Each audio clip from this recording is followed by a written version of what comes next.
Kami bersyukur ya Tuhan pada malam hari ini, Tuhan memberikan kesempatan kepada kami untuk datang ke hadapan Tuhan, bersama-sama belajar firman Tuhan. Kami melihat bagaimana jemaat yang ada di Roma, dan juga bagaimana Rasul Paulus dengan begitu setia melayani Tuhan. Biarlah apa yang mereka tinggalkan bagi kami boleh menjadi teladan di dalam kehidupan kami, dan juga kami lakukan di dalam kehidupan kami. Kami serahkan malam ini sepenuhnya ke dalam tangan Tuhan. Kiranya Tuhan beserta dengan kami, menerangi hati dan pikiran kami, dan memimpin kami ke dalam kebenaran Tuhan. Di dalam nama Tuhan Yesus kami berdoa. Amin.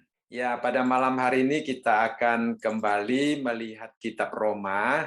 Ya, kita akan belajar dari kitab Roma pasal yang ke-15. Kita akan mulai dari ayat yang ke-14 sampai ayat yang ke-21 ya. Nah, kalau kita melihat di dalam ayat yang ke-14, di situ Rasul Paulus berkata, "Saudara-saudaraku, aku sendiri memang yakin tentang kamu, bahwa kamu juga telah penuh dengan kebaikan dan dengan segala pengetahuan dan sanggup untuk saling menasihati."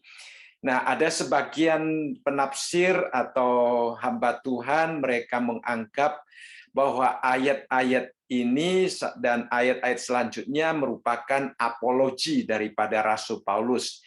Yang dia maksudkan dengan apologi bukan berarti minta maaf, tetapi menjelaskan mengapa Rasul Paulus menulis kitab Roma ini, mengapa Rasul Paulus perlu memberikan penjelasan. Itu disebabkan karena Rasul Paulus memang belum pernah ke tempat itu, dan juga mereka tidak mengenal Rasul Paulus secara pribadi. Jadi kalau tiba-tiba Rasul Paulus menuliskan surat kepada mereka, kelihatannya ada sedikit mereka tidak mengerti mengapa Rasul Paulus menuliskan surat yang demikian. Tetapi kalau kita melihat akan konteksnya, kita menemukan sebenarnya ini adalah sesuatu hal yang sangat rumlah Rasul Paulus menuliskan demikian. Karena apa? Karena Rasul Paulus di dalam pasal yang ke-14 dan pasal yang ke-15 menasihati jemaat yang ada di Roma untuk saling menerima satu dengan yang lain, saling menanggung beban satu dengan yang lain, dan sekarang dia ingin menasihatkan mereka untuk saling menasihati satu dengan yang lain. Dan dia mengatakan dia mengakui bahwa jemaat yang ada di Roma mempunyai kemampuan untuk melakukan hal yang demikian. Nah, kita melihat di dalam ayat yang ke-14 ini merupakan satu pujian yang Rasul Paulus berikan kepada mereka. Nah, memang Rasul Paulus memulai akan kitab Roma dengan satu pujian, satu konfirmasi tentang iman daripada jemaat yang ada di Roma, seperti yang ada di dalam pasal pertama ayat yang ke-8. Rasul Paulus berkata, "Pertama-tama aku mengucap syukur kepada Allahku oleh Yesus Kristus atas kamu sekalian, sebab telah tersiar kabar tentang imanmu di seluruh dunia." Jadi kita melihat di sini Rasul Paulus mengatakan bahwa iman jemaat yang ada di kota Roma itu sungguh-sungguh terpuji dan sungguh-sungguh indah.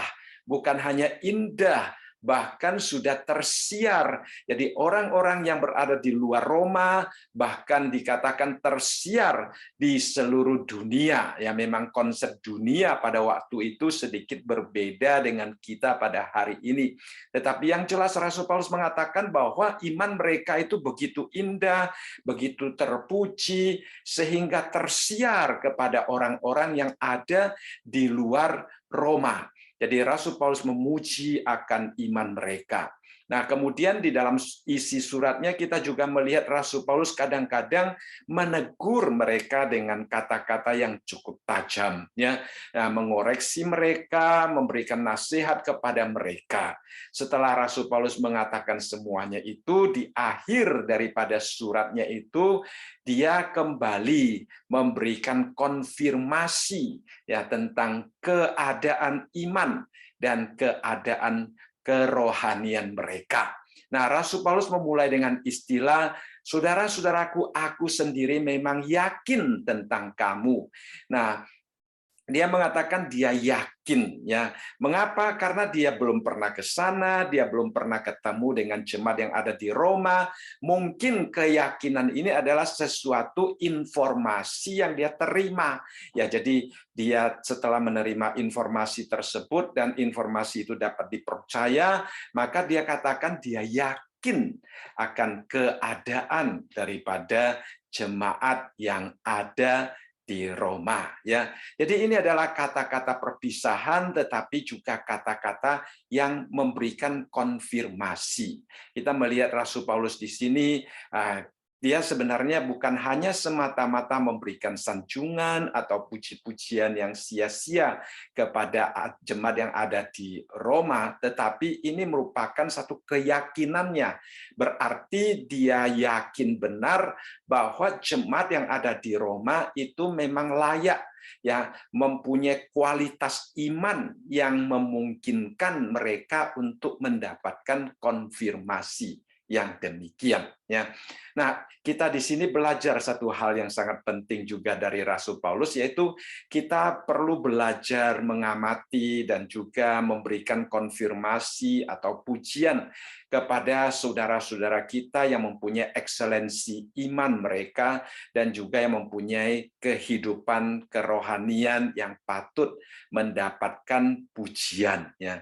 Karena dengan konfirmasi, dengan pujian yang demikian, kita dapat memberikan dorongan yang lebih positif kepada saudara-saudara kita untuk tetap berdiri teguh dan pada kesaksian hidup mereka, dan juga supaya mereka dapat bertahan di dalam berbagai macam situasi, bahkan mereka boleh terus-menerus bertumbuh di dalam kerohanian mereka. Nah, bagi jemaat yang ada di Roma, konfirmasi atau pujian daripada Rasul Paulus ini merupakan satu hal, satu unsur yang sangat penting untuk membangun hubungan dan komunikasi yang lebih efektif, baik antara Rasul dengan jemaat yang ada di Roma maupun antara sesama jemaat. Ya, jadi kita kembali belajar baik dalam kehidupan bermasyarakat, baik di tempat pekerjaan, baik di dalam pelayanan kita, maupun di dalam kehidupan keluarga kita, ya. Kita saling menghargai, melihat kelebihan dan sisi-sisi terpuji daripada orang-orang lain, itu sangat penting, ya. Kadang-kadang kita sulit melihat kebaikan atau sisi-sisi positif daripada orang lain, khususnya orang yang paling dekat dengan kita, ya, anggota keluarga kita.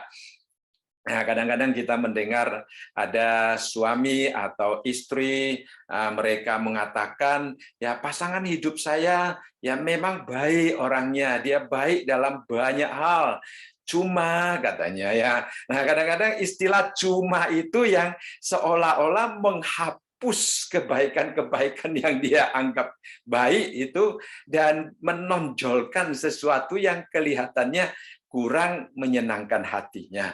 Nah, kita kadang-kadang gampang, ya, untuk mempunyai satu perasaan yang demikian terhadap orang lain. Jadi kita harus minta Tuhan memberikan hikmat kebijaksanaan kepada kita, karena sikap kita itu mempunyai pengaruh yang sangat besar di dalam hubungan kita antara suami istri maupun antara orang tua dan anak, ya. Nah, kadang-kadang kita memperhatikan di dalam kehidupan pernikahan, ya, setelah menikah hubungan suami istri akan berkembang kedua arus yang bisa bertentangan, ya. Artinya Yang satu mungkin akan adanya berkembangnya rasa prasangka, rasa ketidakpuasan ya terhadap pasangan hidupnya ya.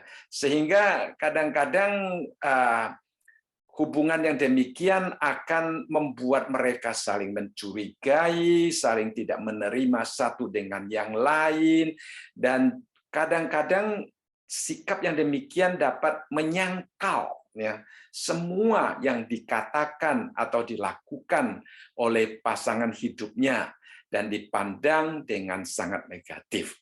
Nah, ini adalah satu sisi ya. Sisi yang lain, setelah menikah, suami istri juga dapat berkembang dengan satu rasa hormat, satu rasa kagum terhadap pasangan hidupnya. Nah, pasangan yang demikian akan dapat saling menghargai, ya, memandang indah setiap kata-kata ataupun setiap perbuatan yang dilakukan oleh pasangan hidupnya, sehingga mereka akan saling memperindah pasangannya ya. Nah, Saudara, kalau kita memuji pasangan kita, kalau kita menghargai pasangan kita, kalau kita sungguh-sungguh menikmati tindak tanduk, perbuatan, kata-kata pasangan hidup kita, sebenarnya itu adalah satu respons yang bisa memperindah pasangan hidup kita, mengembangkan ya karakter-karakter positif daripada pasangan hidup kita, sehingga kita dapat menciptakan suatu kehidupan yang lebih harmonis di dalam keluarga kita ya. Jadi kita perlu belajar untuk mencari, melihat sisi positif daripada orang-orang yang kita kasihi, kemudian seperti Rasul Paulus ya, kita mengkonfirmasikannya ya, kita memujinya, lalu kita menerimanya dengan sukacita ya. Kita melihat Rasul Paulus, dia adalah seorang pemimpin yang baik dengan penilaian dan dengan integritas yang begitu tinggi sehingga dia tidak sembarangan memuji seseorang. Di sini Rasul Paulus dia memuji jemaat yang ada di Roma, berarti dia sungguh-sungguh ya meyakini akan hal tersebut. Jadi dia katakan, aku sendiri memang yakin tentang kamu. Jadi keyakinan yang dia katakan di sini tidak semata-mata dengar sana, dengar sini lalu percaya, bukan ya. Tetapi itu adalah sesuatu yang sungguh-sungguh ada di dalam hatinya karena dia begitu yakin dengan apa yang sebenarnya telah dia dengar daripada rekan-rekannya yang mungkin sudah pernah mengunjungi jemaat yang ada di Roma dan membawa kabar tentang jemaat yang ada di Roma kepada Rasul Paulus. Lalu kemudian kita melihat di sini Rasul Paulus, pujiannya adalah bahwa kamu telah penuh dengan kebaikan dan dengan segala pengetahuan dan sanggup saling menasihati ya. Jadi kita melihat di sini Rasul Paulus di situ melihat satu hal yang sangat indah, yaitu bahwa jemaat yang ada di Roma ya, mereka mempunyai kemampuan untuk saling menasihati satu dengan yang lain. Ini adalah satu dorongan yang sangat penting. Mengapa? Karena di pasal-pasal sebelumnya kita melihat adanya perbedaan kondisi iman jemaat. Ada yang dikatakan kuat, ada yang dikatakan lemah, ada yang perlu mendapatkan dukungan, ada yang dapat mendukung sesamanya. Dan Rasul Paulus di sini mengatakan sebagai tubuh Kristus sebenarnya kalian mempunyai kebaikan, kalian mempunyai pengetahuan, dan kalian sanggup saling menasihati, bukan saling mengkritik atau menjatuhkan atau memandang rendah mereka yang imannya lemah. Tidak, tetapi dia katakan yang lebih positif adalah mereka saling menasihati. Nah, dikatakan di sini bahwa kamu juga telah penuh dengan kebaikan dan segala pengetahuan. Nah, kebaikan dan pengetahuan di sini bereksis bersama-sama sebagai satu kombinasi yang sangat indah, saudara sekalian.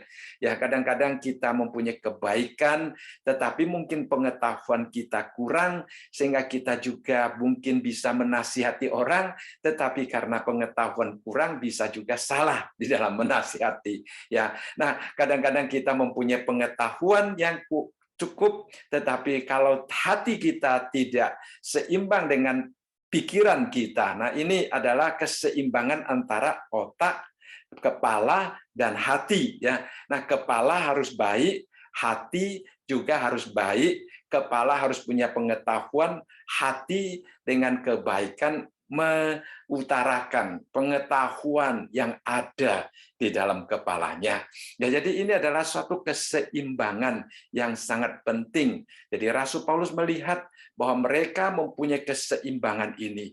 Mereka mempunyai pengetahuan yang baik, jadi kepalanya penuh dengan pengetahuan, mereka mempunyai hati yang baik, hati yang mau memberikan nasihat, jadi itu adalah sesuatu hal yang sangat indah, sehingga dikatakan dan sanggup untuk saling menasihati. Ya, nah saling menasihati yang dimaksudkan di sini adalah supaya mereka dapat saling membangun satu dengan yang lain, supaya mereka dapat mendorong satu dengan yang lain untuk saling menasihat, untuk saling menerima, saling menanggung beban. Ya, Rasul Paulus sudah mengutarakan banyak nasihat kepada mereka.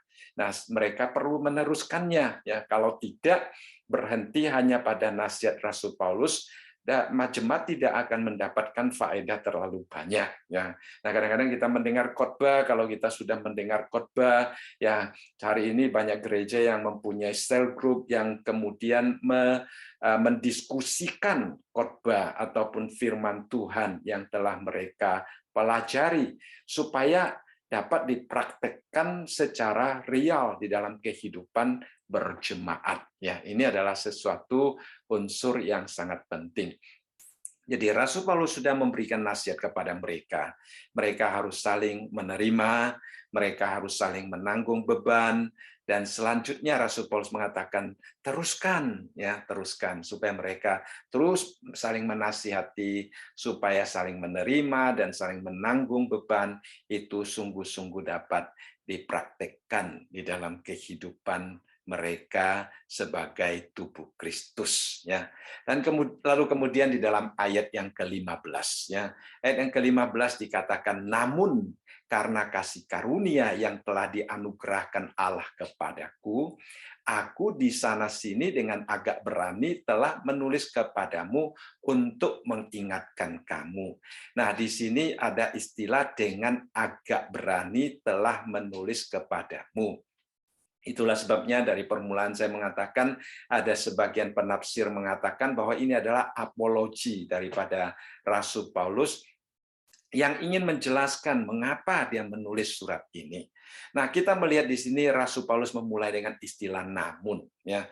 Istilah namun, Paulus mengatakan bahwa jemaat yang ada di Roma, mereka sudah mempunyai kebaikan, mempunyai pengetahuan, mereka sanggup saling menasihati, sebenarnya sudah boleh berjalan dengan baik, ya. Tetapi Paulus merasa dia terpanggil, ya, terpanggil untuk menolong mereka, sehingga dia memulai dengan istilah namun, ya. Namun karena kasih karunia. Jadi Paulus mengatakan bahwa ini adalah kasih karunia yang Allah percayakan kepada dia kalau dia menuliskan surat Roma ini kepada jemaat yang ada di Roma, ya. Jadi itu adalah satu dorongan, ya.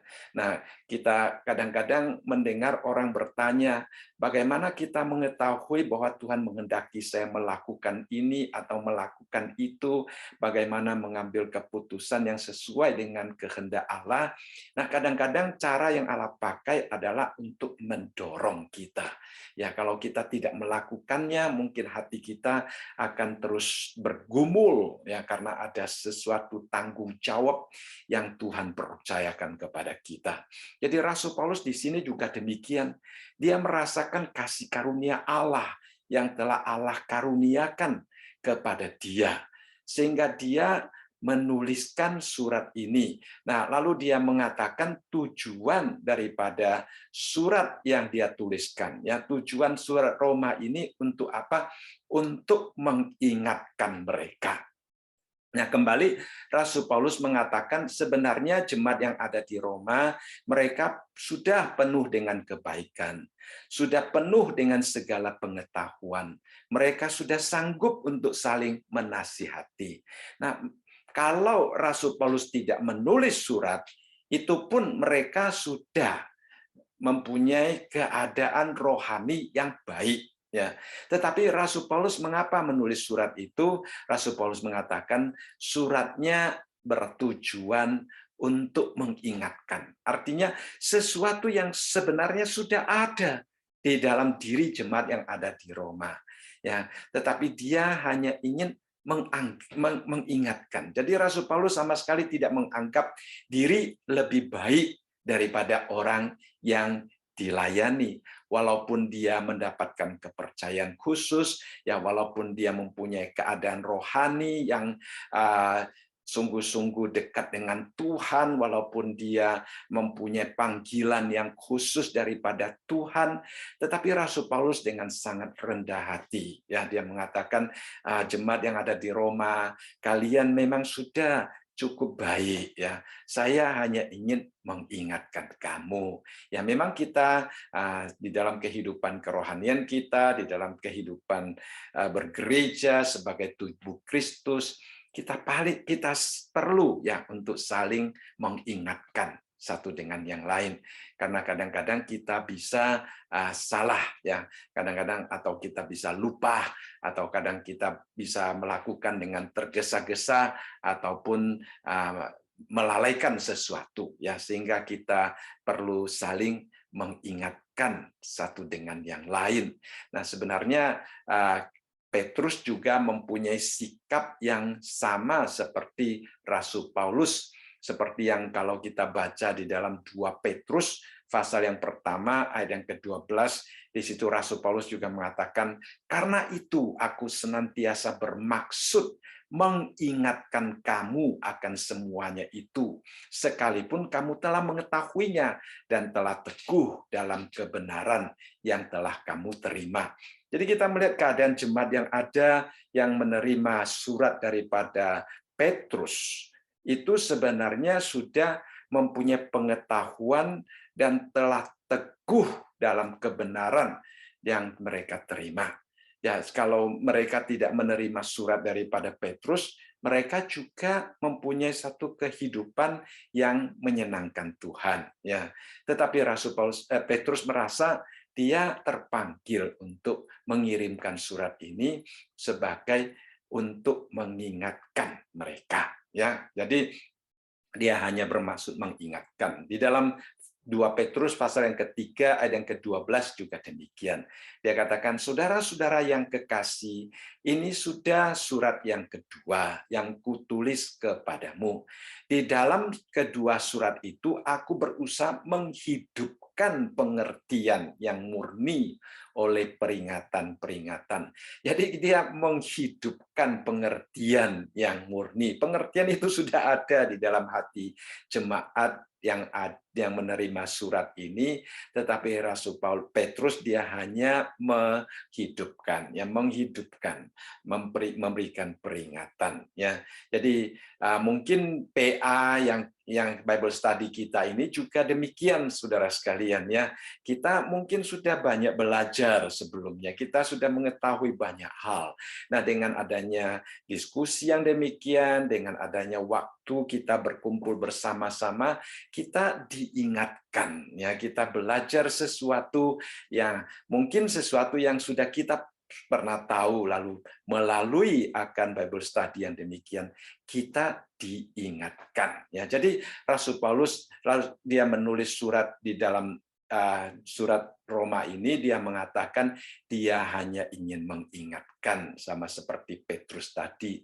Kemudian di dalam ayat yang ke-16, selain tujuannya untuk mengingatkan bahkan dia juga berkata bahwa dia menulis surat ini sebagai bagian daripada pelayanannya sebagai seorang rasul kepada orang-orang bukan Yahudi. Ya, walaupun ada orang-orang Yahudi yang berada di dalam jemaat di kota Roma, tetapi kita tahu Roma adalah daerah orang-orang bukan Yahudi, ya, dan banyak jemaat yang di sana adalah orang-orang bukan Yahudi. Ya, jadi di dalam ayat yang ke-16 dia katakan, yaitu bahwa aku boleh menjadi pelayan Kristus Yesus bagi bangsa-bangsa bukan Yahudi dalam pelayanan pemberitaan Injil Allah, supaya bangsa-bangsa bukan Yahudi dapat diterima oleh Allah sebagai persembahan yang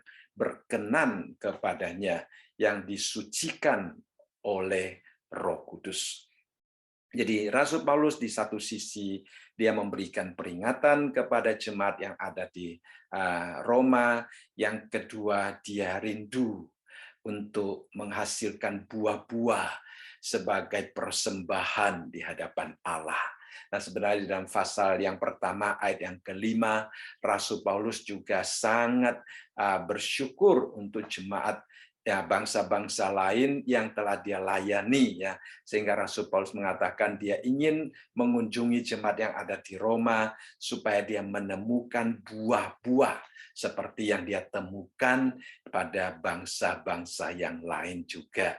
Jadi dari sini kita dapat melihat Rasul Paulus, ya, dia meyakini akan panggilannya sebagai seorang rasul, dan dia ingin agar supaya dia dapat datang kepada jemaat yang ada di Roma untuk melayani mereka. Ya. Lalu di dalam ayat yang ke-16 ini kita melihat ada beberapa hal yang penting pada waktu Rasul Paulus menjelaskan tentang identitasnya sebagai seorang rasul. Pertama-tama kita mungkin bertanya, siapakah Rasul Paulus? Dia adalah pelayan Kristus Yesus.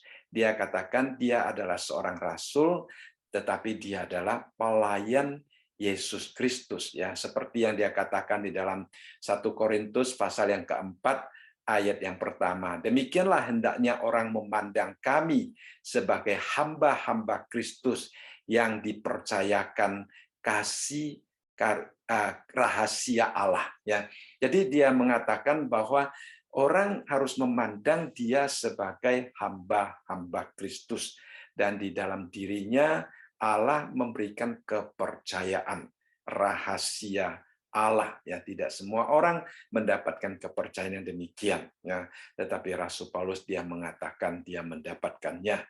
Kemudian dia sebagai pelayan Kristus, siapakah yang dia layani? Di sini dia katakan dia ditugaskan kepada orang-orang bukan Yahudi, ya, bangsa-bangsa bukan Yahudi.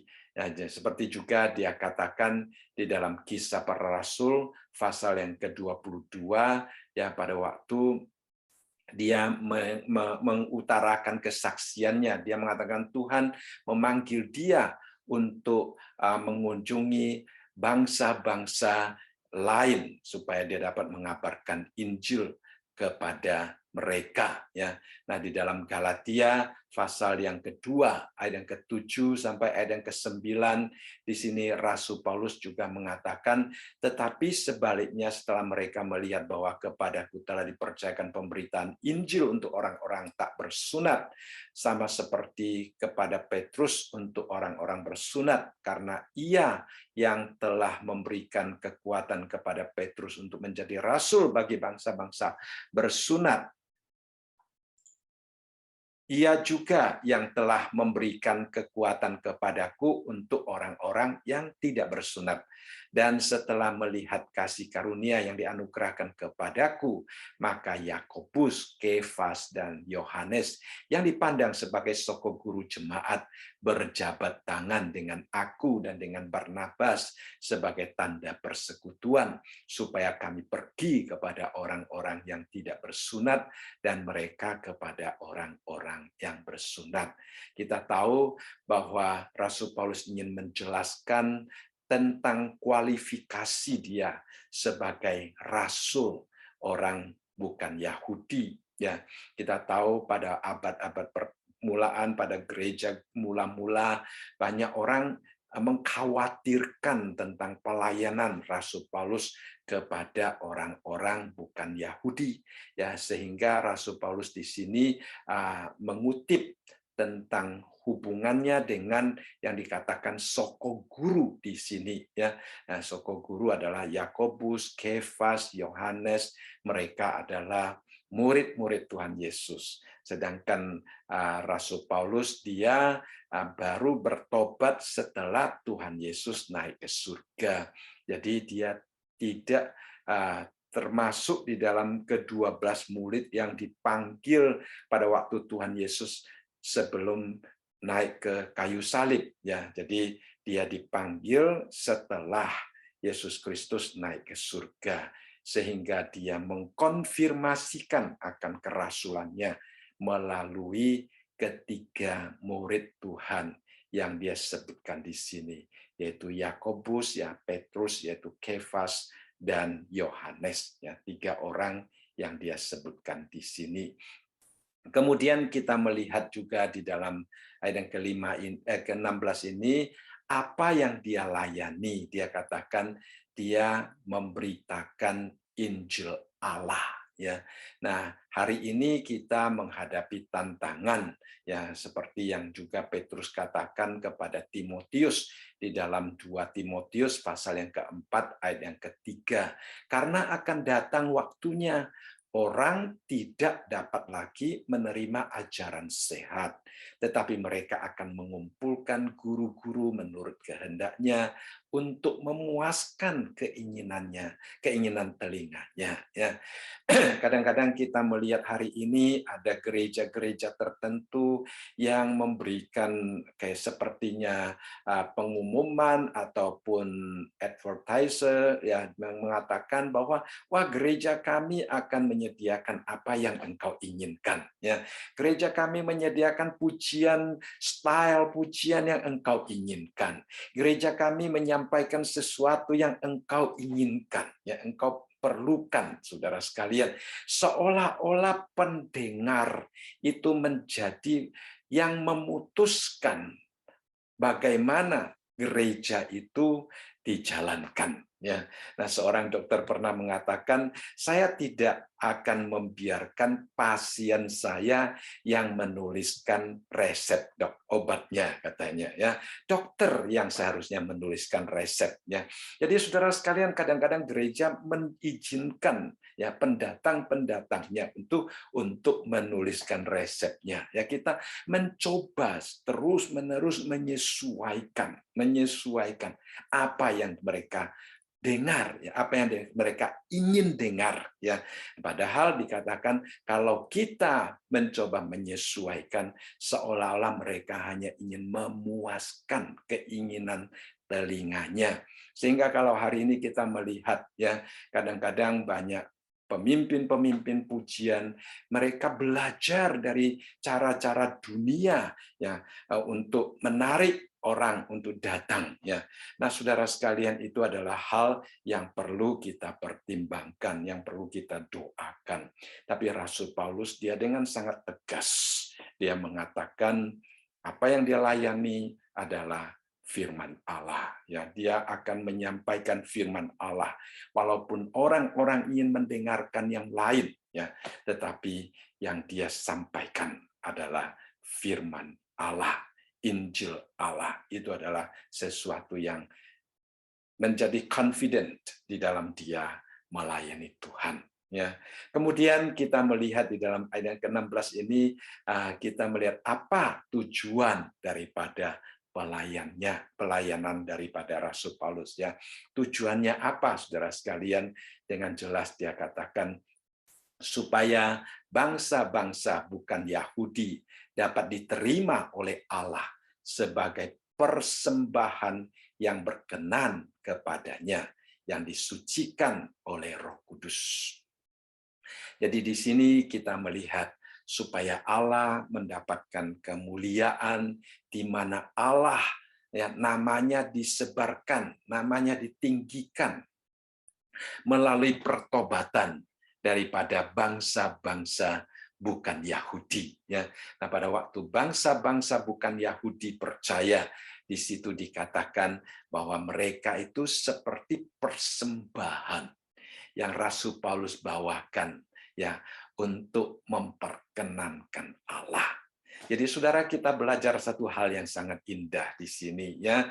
Kalau hari ini kita keluar, kita mengabarkan Injil kepada seseorang, ya kemudian kita membawa orang itu bertobat dan menerima Tuhan Yesus, ya sebenarnya di sini dikatakan kita membawa orang itu kepada Tuhan sebagai persembahan yang kita persembahkan kepada Tuhan.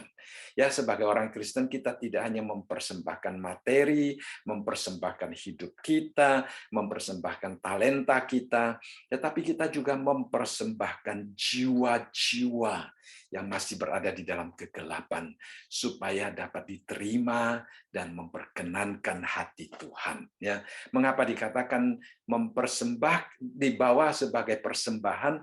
Karena tadinya mereka bukan milik Tuhan, sekarang menjadi milik Tuhan. Mereka menjadi bagian daripada keluarga Allah, mereka menjadi bagian daripada tubuh Kristus. Ya, Tuhan menerima mereka dan Tuhan menganggap mereka adalah bagian daripada tubuhnya. Ya, sama seperti kita mempersembahkan diri kita.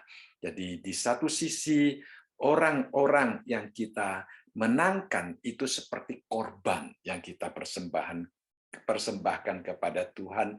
Di lain sisi, ya kita seolah-olah bertindak seperti seorang imam. Ya, nah Martin Luther pernah berkata bahwa semua orang kudus adalah imam. Nah, tentunya kita tahu waktu Martin Luther mengatakan hal yang demikian, dia sedang berhadapan dengan keadaan Katolik yang mana pada waktu itu orang kalau mau datang kepada Tuhan mereka harus mengaku dosa melalui imam-imam yang ada di dalam Katolik itu ya, apalagi ada penjualan surat pengampunan dosa ya. Jadi Martin Luther mengatakan tidak, ya kita semua adalah imam, artinya kita sendiri boleh membawa diri kita sebagai korban ke hadapan Allah. Kita boleh berdoa langsung karena kita tahu tugas daripada seorang imam adalah menyampaikan doa bagi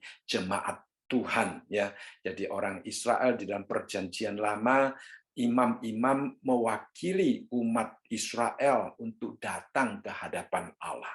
Sekarang kita tidak perlu lagi imam-imam untuk mewakili kita supaya mendoakan kita, supaya dosa kita mendapat pengampunan, tetapi kita secara pribadi sudah boleh datang ke hadapan Tuhan secara langsung ya. Jadi itulah yang Tuhan ingin kita ketahui ya saudara sekalian, seperti juga di dalam Wahyu dikatakan, dan engkau telah membuat mereka menjadi suatu kerajaan, menjadi imam-imam bagi Allah kita, dan mereka akan memerintah sebagai raja di bumi.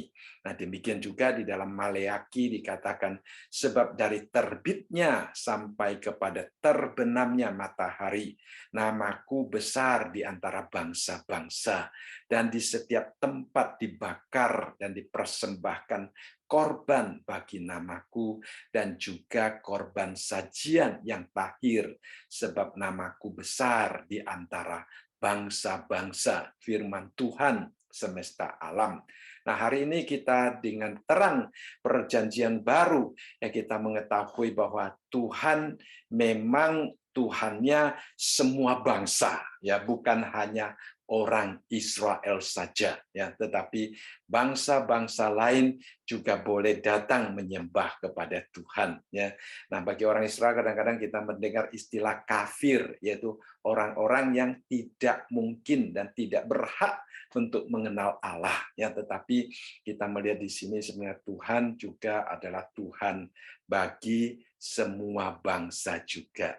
Jadi kita sangat penting sekali kita melihat bahwa Tuhan begitu mencintai ciptaannya dan rindu agar supaya namanya besar di tengah-tengah mereka, agar supaya mereka juga boleh datang dan menyembah kepada Tuhan yang telah menciptakan mereka.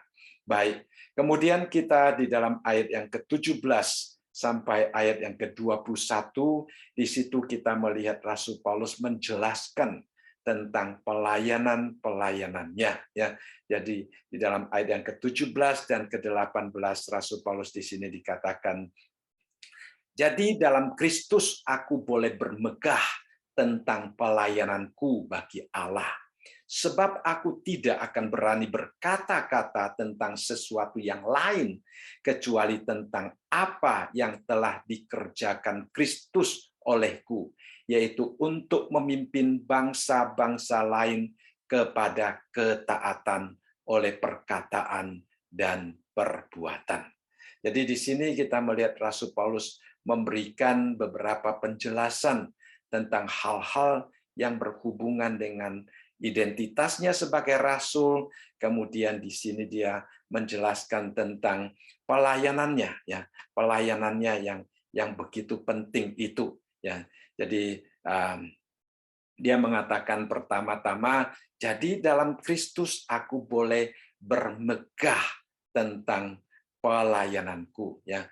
Nah, begitu banyak hal-hal yang indah yang Tuhan lakukan di dalam hidupnya, di dalam pelayanannya, sehingga dia merasa bermegah untuk apa yang telah dia lakukan. Saya rasa ini adalah satu sikap yang sangat penting kalau kita merasa bangga dengan panggilan kita dan kita mau melayani Tuhan dengan hati yang penuh rasa syukur, bahkan juga merasa bermegah tentang pelayanan kita. Ya, kadang-kadang kita juga bisa kecewa, bisa putus asa kalau menghadapi tantangan, tetapi kalau ada jiwa yang meninggikan Tuhan dan meninggikan kepercayaan Tuhan, maka pelayanan kita akan terus berjalan dengan baik, ya.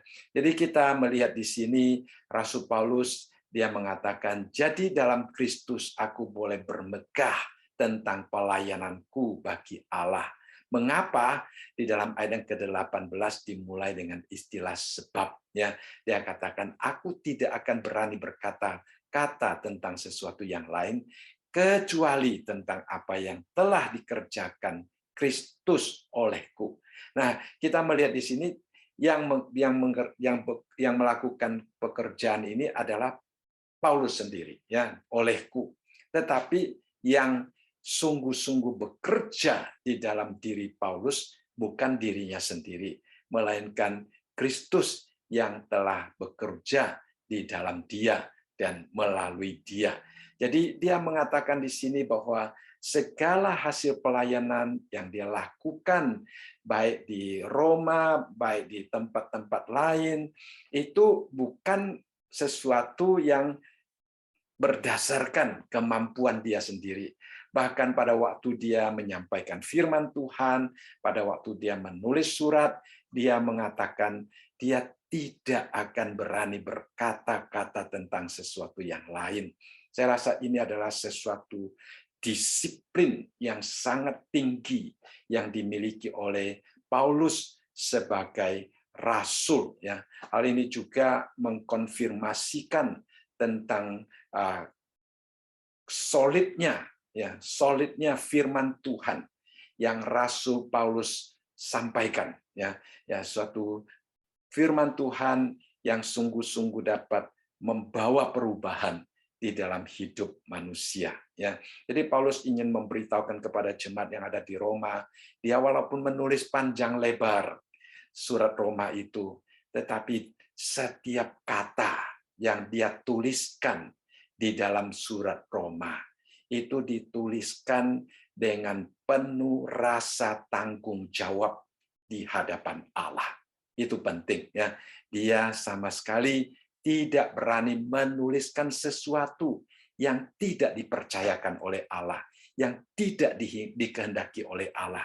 Sehingga dia katakan di sini, kecuali tentang apa yang telah dikerjakan Kristus olehku. Ya, jadi kita melihat di sini hal-hal yang Rasul Paulus tuliskan itu adalah sesuatu yang sangat penting, menunjukkan di satu sisi penyerahan total daripada Rasul Paulus di dalam pelayanannya. Ya, Charles Spurgeon dia pernah berkata bahwa pada waktu kita masih merasa diri kita mempunyai sesuatu untuk kita persembahkan kepada Tuhan, Roh Kudus belum bisa sepenuhnya bekerja di dalam hidup kita. Bahkan Roh Kudus tidak dapat memakai kita. Hanya pada waktu kita sungguh-sungguh melihat bahwa di dalam diri kita tidak ada apa-apa yang dapat kita berikan kepada Tuhan. Di situ baru kita akan mengalami karya Roh Kudus melalui hidup kita. Jadi itu adalah sesuatu hal yang sangat penting ya.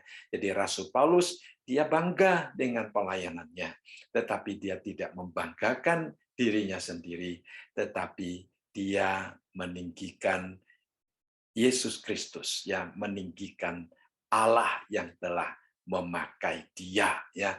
Nah, di dalam 1 Korintus dia juga mengajarkan ya, karena itu seperti ada tertulis, barang siapa yang bermegah hendaklah ia bermegah di dalam Tuhan ya. Jadi kita boleh bermegah, tetapi kita bukan menyombongkan diri kita sendiri, kita bukan membanggakan diri kita sendiri, tetapi kita bermegah di dalam Tuhan. Nah, dikatakan di sini seperti ada tertulis ya, saudara sekalian. Ini kalau kita melihat di dalam Mazmur pasal yang ke-115 ayat yang pertama, pemazmur juga berkata demikian. Dia katakan, bukan kepada kami ya Tuhan, bukan kepada kami, tetapi kepada nama-Mu-lah beri kemuliaan oleh karena kasih-Mu, oleh karena kesetiaan-Mu. Jadi Rasul Paulus pemazmur di sini sangat jelas sekali, saudara sekalian. Kita melihat bahwa kemuliaan bukan kepada kita. Kalau kita mau memegahkan diri, kita tidak memegahkan diri kita sendiri. Tetapi kalau kita mau memegahkan diri, kita memegahkan Kristus yang telah bekerja di dalam diri kita. Ya, seperti ayat yang ke-18 dikatakan, kecuali tentang apa yang telah dikerjakan oleh Kristus di dalam diri kita. Jadi kita melihat di sini adalah satu hal yang sangat penting. Rasul Paulus dia jelas sekali bahwa dia hari ini boleh melayani bukan karena kelebihannya, tetapi semata-mata karena panggilan daripada Tuhan ya, seperti pengalaman pertobatannya. Dia yang tadinya adalah seorang yang mengejar orang-orang Kristen, mau membunuh orang Kristen, dia merasa dirinya sangat tidak layak untuk melayani Tuhan, tetapi Tuhan membawa pertobatan di dalam hidupnya, dan tujuan Tuhan membawa pertobatan di dalam hidupnya adalah tubuhnya, dirinya boleh dipersembahkan seperti bejana di tangan Tuhan. Jadi Tuhan boleh bekerja melalui dia. Nah, kita hari ini juga demikian. Kita rindu melayani Tuhan. Kita ingin mempersembahkan yang terbaik untuk Tuhan, ya. Tetapi di sini kita melihat bahwa kita hanya dapat mempersembahkan sesuatu untuk Tuhan kalau Kristus bekerja di dalam diri kita, ya.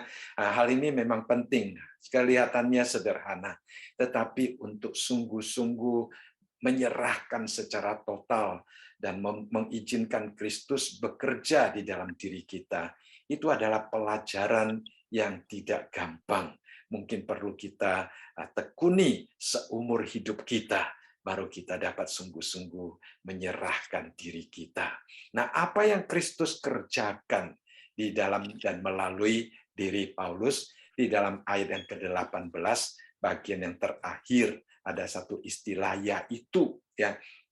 Istilah yaitu adalah kata penghubung yang menjelaskan, ya, menjelaskan apa yang telah dikerjakan oleh Kristus, ya, apa yang telah dikerjakan oleh Kristus melalui Rasul Paulus. Di situ dikatakan memimpin bangsa-bangsa ini kepada ketaatan oleh perkataan dan perbuatan. Jadi Paulus dia melayani bukan hanya dengan kata-kata, tetapi dengan teladannya, ya, dengan perbuatannya. Jadi di satu sisi dia mengajar dengan sangat baik, tapi di lain sisi dia memberikan teladan yang sangat indah kepada jemaat yang ada di Roma. Sehingga di sini kita melihat bahwa dia akan melalui apa yang dia katakan, melalui apa yang dia lakukan, dia dapat memimpin, ya, orang-orang yang ada di Roma untuk mentaati, ya, mentaati akan apa yang Allah ajarkan di dalam firman Tuhan.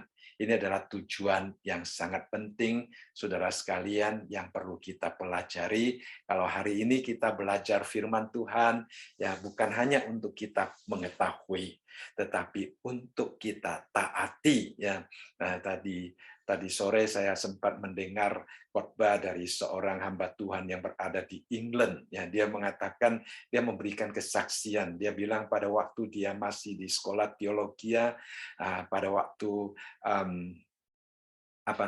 latihan khotbah, ya, latihan khotbah, dosennya duduk mendengarkan, ya. Nah, kalau di dalam sekolah teologi latihan khotbah itu dosen dan murid-murid semua duduk di situ, semua mengambil kertas dan pensil untuk siap-siap memberikan nilai tentang khotbah tersebut, ya.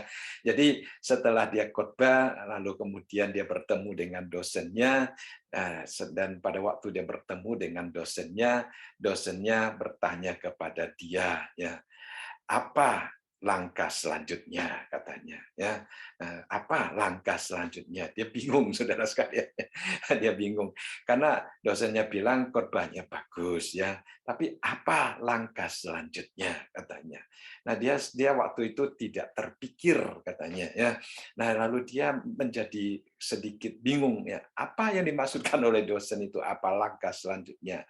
Akhirnya dosen memberitahukan kepada dia, ya, langkah selanjutnya adalah lakukanlah apa yang tadi engkau telah khotbahkan itu, katanya. Nah, itu adalah sesuatu yang sangat penting bagi kita, ya. Hari ini kita membaca firman Tuhan, hari ini kita belajar firman Tuhan, ya, adalah supaya kita dapat menaatinya, ya. Nah, dikatakan di sini yaitu untuk memimpin bangsa-bangsa lain kepada ketaatan, ya. Melalui perkataan, melalui perbuatan kita taat kepada firman Tuhan, ya. Kalau kita sudah belajar banyak tetapi tidak mencapai pada ketaatan melalui perkataan kita, melalui perbuatan kita, maka mungkin apa yang kita belajar itu tidak mendatangkan faedah di dalam kehidupan kita, di dalam kerohanian kita, di dalam iman kita, ya. Sehingga mungkin kita tidak mengalami pertumbuhan yang balance, ya, yang seimbang. Mungkin kita mempunyai pengetahuan yang banyak, tetapi kehidupannya tidak memandai. Nah, itu juga sesuatu yang perlu kita hindari. Dan itu yang akan nantinya menunjukkan apakah apa yang kita pelajari itu sungguh-sungguh membawa pertumbuhan di dalam kehidupan kerohanian kita. Jadi Rasul Paulus mengatakan Kristus mengerjakan sesuatu di dalam hidupnya. Apa yang dikerjakan oleh Kristus yaitu untuk memimpin bangsa-bangsa lain kepada ketaatan oleh perkataan dan perbuatan. Kemudian kita melihat di dalam ayat yang ke-19, ya, Rasul Paulus menunjukkan ketekunannya yang tidak kenal lelah di dalam perjalanan pelayanannya kepada Tuhan yang dia percaya, yang telah memberikan kepercayaan pelayanan ini kepadanya. Ya, kita melihat di dalam ayat yang ke-19 dia katakan, oleh kuasa tanda-tanda dan mujizat-mujizat dan oleh kuasa Roh, demikianlah dalam perjalanan keliling dari Yerusalem sampai ke Ilirikum, aku telah memberitakan sepenuhnya Injil Kristus. Jadi kita melihat di sini Rasul Paulus menunjukkan pelayanannya. Dia melayani di banyak tempat, ya, dari Yerusalem sampai Ilirikum, saudara sekalian. Banyak penafsir mengatakan itu kira-kira 1.600 kilometer atau sekitar 1.000 mile, saudara sekalian. Ya, nah kalau kita melihat hari ini, kalau kita berjalan 1.000 miles, ya berjalan atau pakai unta itu memakan waktu yang panjang, itu sesuatu perjalanan yang melelahkan. Ya, nah kalau kita nyetir mungkin masih tidak terlalu terasa, saudara sekalian. Ya, tetapi kalau kita berjalan kaki itu merupakan perjalanan yang cukup melelahkan. Tetapi Rasul Paulus dia melakukan perjalanan yang demikian. Kalau kita membaca kisah para rasul, kita khususnya dalam pasal yang ke-13 sampai pasal yang ke-15, di situ kita melihat Rasul Paulus menjelaskan tentang di situ kita melihat bagaimana Rasul Paulus ya di dalam perjalanan penginjilannya, ya di dalam kisah para rasul pasal yang ke-13 berbicara tentang pelayanannya yang diberkati ya di Seleukia, di Siprus, di Pamfilia, di Pisidia, di Likonia, saudara sekalian, itu daerah-daerah yang dilayani oleh Rasul Paulus. Kemudian di dalam kisah para rasul pasal yang ke-15 kita juga melihat Rasul Paulus dia melayani dengan sangat luar biasa di Syria, di Kilikia, di Frigia, ya di Galatia, di Misia, kemudian di Troas, saudara sekalian, ya. Dan dari sana kemudian kita melihat Rasul Paulus mendapatkan penglihatan, ya panggilan daripada Makedonia. Kemudian dari situlah dia menuju ke Makedonia dan kemudian dia melayani dengan sangat luar biasa di Tesalonika, di Berea, di Athena, di Korintus, di Efesus, dan juga bagian-bagian yang berdekatan dengan daerah situ. Jadi kita dapat melihat bagaimana Rasul Paulus dia karena ada panggilan yang demikian khusus daripada Tuhan, ya dia mengadakan perjalanan yang begitu banyak ya untuk menyebarkan Injil Allah. Jadi dia katakan demikianlah dalam perjalanan keliling dari Yerusalem sampai ke Ilirikum, aku telah memberitakan sepenuhnya Injil Kristus.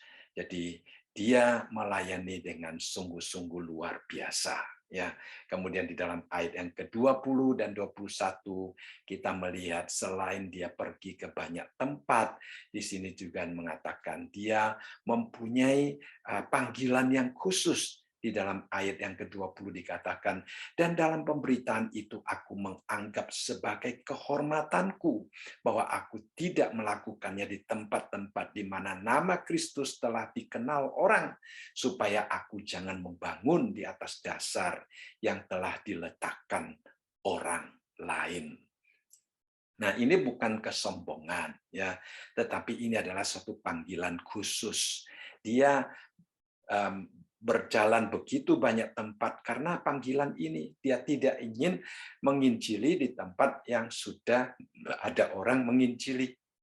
Dia pergi ke tempat-tempat yang baru di mana belum ada orang menginjili.